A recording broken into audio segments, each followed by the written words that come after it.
তৃণমূল খুনে তৃণমূল অ্যারেস্ট শুধু নয়, তৃণমূলের খুনির যারা খুন হয়েছে যে তার বাড়ির লোক সিবিআই চায়, এটা আরও বিড়ম্বনা।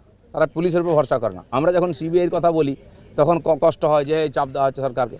তোমাদের লোকেরা কেন সিবিআই চাইছে? কারণ এই সরকার আর এই পুলিশ, এই দুটোর উপরে আর মুখ্যমন্ত্রী কারো ভরসা নেই এদের উপরে। এই প্রসঙ্গেই বলি, বিজেপির এমপি এমএলএরা যখনই কোনো কাজে উন্নয়ন করতে যাচ্ছেন বা কোনো উন্নয়নমূলক কাজ করতে যাচ্ছেন, সেখানে দেখা যাচ্ছে যে কোথাও গিয়ে খর্বহস্ত হয়ে যাচ্ছে তৃণমূল সরকার, এবং সেই জায়গায় দাঁড়িয়ে উত্তর দিনাজপুর থেকে শুরু করে শিলিগুড়ি বিভিন্ন উন্নয়নে কিন্তু বাধা প্রদান করা হচ্ছে। এই ব্যাপারটা নিয়ে দেখুন, পশ্চিমবাংলার রাজনীতি এটাই আছে, কাজ না করাটাই এখানকার রাজনীতি বা কাজ আটকানোটা। এই সরকার যে প্রায় 14 বছর হয়ে গেছে, তারা নিজেরা কিছু করেনি, কাউকে করতে দেবে না। আমিও তো ছিলাম এমএলএ এমপি, আমি করেছি। আমার এমপির টাকা এখনও আছে, পড়ে আছে।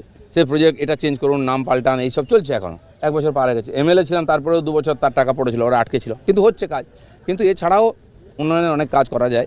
আমিও সেটা করেছি খড়গপুরে, মেদিনীপুরেতে। আটকাতে পারো না। আমি কাঁসাই ব্রিজের জন্য 304 কোটি টাকা কেন্দ্র সরকারের কাছ থেকে আনিয়ে নিয়ে এসেছি।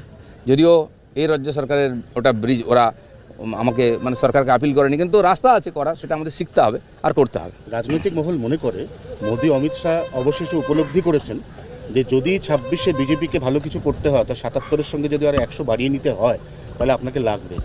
আমি জানি না, দিলীপ ঘোষ তৈরি আছে, রাস্তায় আছে, কর্মীদের মাঝখানে আছে। যে কাজ দিয়েছেন আমি সেটা নিষ্ঠার সঙ্গে করার চেষ্টা করেছি। এখনও সেরকম সুস্থ সবল আছি। পার্টি আমাকে যেভাবে ব্যবহার করবে আমি তৈরি আছি। মাই হুঁ না। অমিত শাহ, এক মিনিট, অমিত শাহ নভেম্বর থেকে এ রাজ্যে পাকাপাকিভাবে থাকার একটা কথা শোনা যাচ্ছে। সেক্ষেত্রে প্রশাসনিকভাবে কতটা লাভজনক হবে এটা বিজেপি? না, প্রত্যেকবার দেখুন গত 10 বছর ধরে পার্টি যে এখানে প্রগতি হয়েছে, বেড়েছে, অমিত শাহর নেতৃত্বেই হয়েছে। তিনি সভাপতি ছিলেন, আমাকেও সভাপতি উনি করেছিলেন। তো সেই সময় উনি আমাদের সঙ্গে থেকেছেন, কর্মীরা একসঙ্গে কাঁধে কাঁধ মিলিয়েছে, জনতা আমাদের আশীর্বাদ দিয়েছে। সেইটা থাকবে যতক্ষণ না বাংলায় পরিবর্তন হচ্ছে। আমরা সেই লড়াই করবো। আর অমিত শাহ তো একজন লড়াকু সেনাপতি, সামনেই থাকেন। আমরা ওয়েলকাম করবো। উনি এখানে এলে সাহস বাড়বে আমাদের কর্মীদের। 21শে জুলাই নিয়ে এর আগে অনেক গুঞ্জন হয়েছে, অনেক কিছু হয়েছে জল্পনা, কিন্তু আসল বেড়ালটা কি থেকে বের করবেন? দেখুন, এই গুঞ্জন তো প্রত্যেক বছর হয়, ডিম ভাতের উৎসব হয়, টিএমসি সেটা করবেই। আমি দেখলাম এবারে আমাদের পার্টির লোকেদেরও খুব উৎসাহ ছিল। উৎসাহ তাদের মধ্যে ছিল যারা ওখানে ডিম ভাত খেয়ে এসছে। আমাদের বিজেপির লোকেদের কোনো সমস্যা নেই নিয়ে। কালকে উনি পথে নামবেন, কালকে 16 তারিখ উনি পথে নামবেন। এই যে বিভিন্ন রাজ্যে যে বাঙালির উপর অত্যাচার হচ্ছে না, বাঙালি শুনলে বাংলাদেশি বলে পুশব্যাক করে দেওয়া হচ্ছে, উনি পথে নামবেন। এখন এটি বাংলাদেশিদের পক্ষে নামবেন না আমাদের পক্ষে নামবেন? ওটাই তো প্রশ্ন। আমি বাংলাদেশিদের, মুসলমানদের, অনুপ্রবেশকারীদের কষ্ট হলে মমতা ব্যানার্জির বুকে খুব কষ্ট হয়, তিনি রাস্তায় নেমে পড়েন।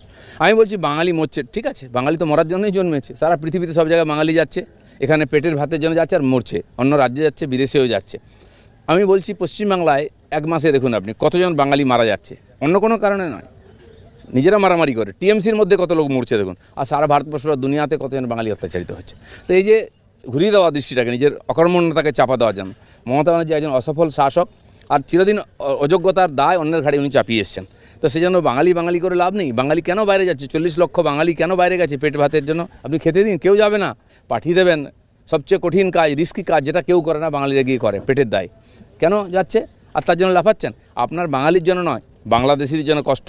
দেখুন, আপনি দিল্লিতে কাউকে জিজ্ঞেস করুন বাংলাভাষী দেখলে, বিশেষ করে মুসলিম, আপনি জিজ্ঞেস করুন কোথায় বাড়ি, বলবে কলকাতা।